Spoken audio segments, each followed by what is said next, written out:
예, 트럼프 미국 대통령입니다. 이 세계 각국에 부과했던 상호 관세가 위법이다라는 미국 대법원의 판결이 나왔습니다.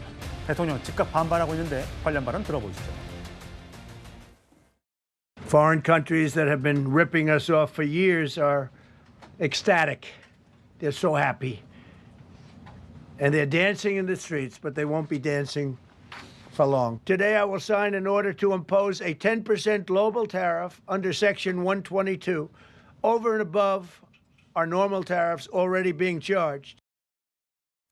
예, 사실 대법원에서 통과될 걸로 예상했나 봐요. 왜냐하면 대법관의 성향을 봤을 때 트럼프 대통령이 임명한 사람도 있고 보수 대 진보의 비율이 6대 3이었으니까. 근데 거꾸로 나온 거죠. 그랬더니 이 대법관들을 향해서 멍청한 꼭두각시다.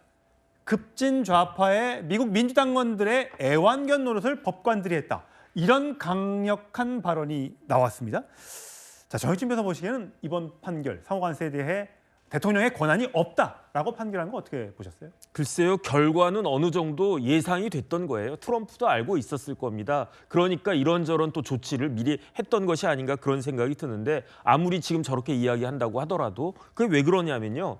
1심에서도 위법하다고 나왔었고 항소심에서도 위법하다고 나왔습니다. 그렇다라고 하면 법리적으로 문제가 있다라고 한 것은 이미 1심과 2심을 통해서 알려졌던 것이 아닌가. 그게 왜 그러냐면요. 미국은 우리나라랑 달라요. 미국 헌법에 따르면 재정권 이런 것과 관련해서는 어디에 권한이 있느냐. 대통령한테 권한이 있는 게 아니에요. 이게 권한이 의회한테 있는 겁니다. 그런데 관세 정책도 당연히 이제 그 재정권에 포함되는 건데 의회의 인준을 거치지 않고 의회를 상의하지 않고 저렇게 관세 정책 했다라고 하니까 그러니까 저렇게 1심부터 해가지고 대법원까지 위법하다는 판단이 나올 수밖에 없었던 것이 아닌가 저는 그런 생각이 들고요.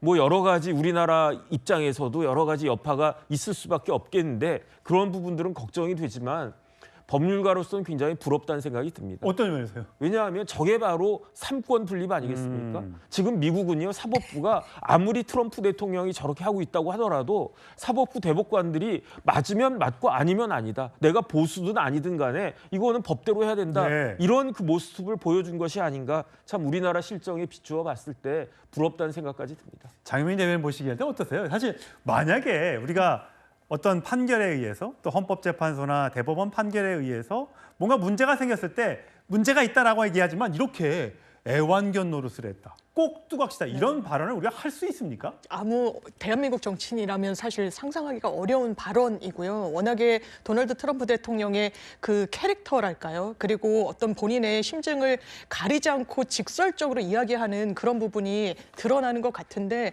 이 부분과 관련해서도 우리나라의 대응책이 왜냐하면 시장 변동성이 너무 커졌기 때문에 대응책을 빨리 강구해야 되는 부분이 있는데요. 이 부분은 사실 예측됐던 사안이 있습니다. 의회의 승인 권한이 있고 트럼프가 여러 국가에 15%, 40%, 25% 관세를 어떻게 보면 입맛대로 했을 때 그 근거 규정으로 삼은 건 사실 금융 제재를 할 수 있는 거지 관세를 할 수 있는 건 아니었거든요. 그래서 큰 틀에선 변함없지만 미세 조정에 관련해서는 협상력을 높여야 될 필요가 있어 보입니다. 예, 이거 상호관세 관련된고요.